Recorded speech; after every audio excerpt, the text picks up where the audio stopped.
Did I make a whole game in 72 hours for the first game jam I'd ever done using a game engine that I barely know? Yes, and I have no regrets at all. Hey, this is KalechippsDev, and this is the making of my submission to the BenBonk Game Jam, Home Before Dark.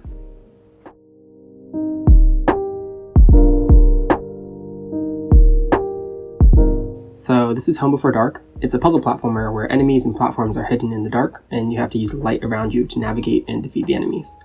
The catch is you don't know which enemies are real or fake, and you have to use your light to not attack the fake ones. You also have access to a light spell, which can reveal a small area, and I'm really happy with how it turned out, especially having made this in 72 hours. So if you aren't familiar, a game jam is basically a small competition where game developers have to make a game during an allotted time period based around a theme. So this game was made for the BenBonk Game Jam, which took place during 3 days from May 29th to May 31st, based on the theme Trust No One. So day 1 starts, and at first I didn't really like the theme. I didn't know what to do with it, and I spent a good while trying to come up with ideas, but this was my first game jam, so I needed to keep it pretty simple and do something that I knew I could execute. So basically, that meant making a platformer. Let me explain. So I made Home Before Dark in the Unity game engine. It's actually only the third game that I've made in Unity. I come mostly from Game Maker Studio, but I wanted to use this jam to really push my limits, so I chose to develop using Unity. But here are the 2 games that I made before. They're both platformers, and they kind of suck. I followed a bunch of online tutorials and kind of cobbled these together. The animations are all wrong in the first one, and the second one I was actually a little more proud of, but there's actually bugs everywhere that you can't really see. Anyway, this is all the background I had in Unity. It wasn't much, but I knew at least for this game jam, I would have to make a platformer. So I had a genre, but now I needed a central mechanic based on the theme Trust No One.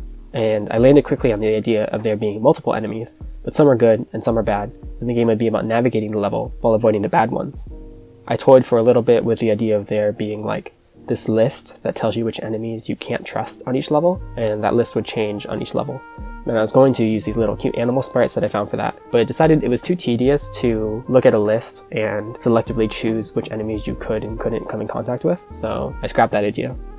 I also thought about making some kind of stealth game using shadow ray casts, and it would be sort of like a roguelike where you'd navigate around the level and have to avoid enemies at the same time. But I decided it was too different from what I had experience with and that I'd save it for a future project. The idea though for those shadows kind of revealing the level actually became a big inspiration for how Home Before Dark actually came out. And then I came across this sprite sheet, which I was super stoked about because it fit pretty perfectly with the idea that I had of enemy NPCs being hidden and you having to reveal them with some kind of light. So with that in mind, I downloaded these sprites and put them into Unity and started rigging up all the animations, doing jumping and all those little things you need to make a platformer.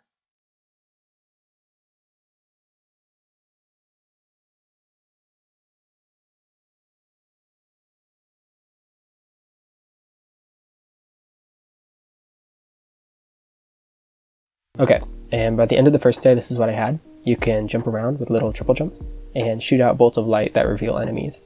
The revealing enemies is actually pretty simple. It's just a mask, which is basically like a window which detects if other sprites are inside and outside of it. And every sprite in the game is actually 2 sprites. It's a light one layered over a dark one, and the light one is hidden when it's inside the mask.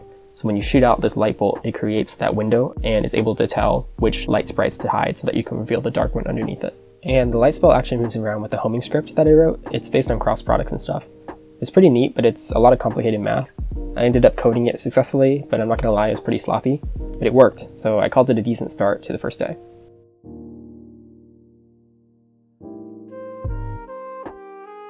Okay, day 2, which was a big day. Day 2 was a Sunday, and I would have class the next day, so I needed to get most of the game done by day 2. And first things first, I started in by adding in a way to attack the Dark Witches once you reveal them. I wanted to implement a magic missile script using the same code that I had used for the light spell so that it would have the same homing pattern, but all that spaghetti code that I wrote came back to bite me in the butt for the homing script. So for a while they looked like this, and then like this, but eventually I was able to get it working.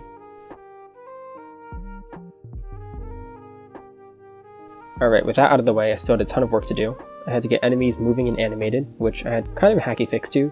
Basically, I just placed waypoints throughout the scene which designated locations, and then I had enemies move between those locations to create the illusion of walking. And then I had to fix all the little graphical things that Unity messes up for 2D pixel art games, like those little white gaps between the tiles. This is my first time working with Unity, like I said, so I probably spent like a couple of hours just reading up on how Unity renders tiles, and that was precious time that I could have spent developing, but I was caught up learning this new engine. I also added a way to finish a level and move on to the next one. For that, I just added a flag, and once you've defeated all the enemies and touched the flag, it'll play a transition animation, and then I added a menu and an end screen with some music and sound effects that I got offline. And by the end of the last day, I had a pretty full-featured game with a few levels, a way to reveal enemies and defeat them, and move from level to level. So I was pretty happy with the progress that I made, especially because this was the last full day of development that I would have.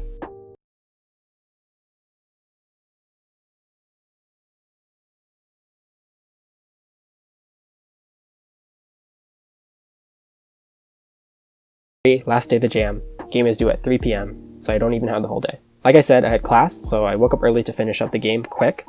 I made one last level and built it onto WebGL, and then uploaded it to itch. I spent a while making promo materials for the game page, but I'm pretty happy with how the page ended up looking. I particularly like the banner at the top, which I think really grabs your attention. So yeah, 3 o'clock on Monday, my first game jam was over. I spent probably 80% of my waking hours for 3 whole days working on this, and I was making it in an engine that was basically entirely new to me. It was definitely hectic and I burnt out, but it was honestly so worth it.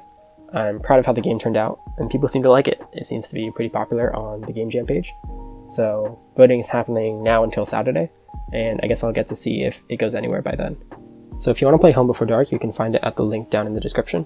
And I just want to say thank you so much for watching this video. This is a lot of firsts for me. It's my first Game Jam, my first real Unity game, and this is my first devlog, so please subscribe. I'm going to keep making more content about game dev and tutorials. I'll probably keep doing more game jams after this because I had a blast during this one. So if you want to see more devlogs or making ofs, feel free to subscribe to my channel. And if you want, you can let me know in the comments what kind of content you'd be interested in seeing. Alright, this has been the making of Home Before Dark. Thanks y'all.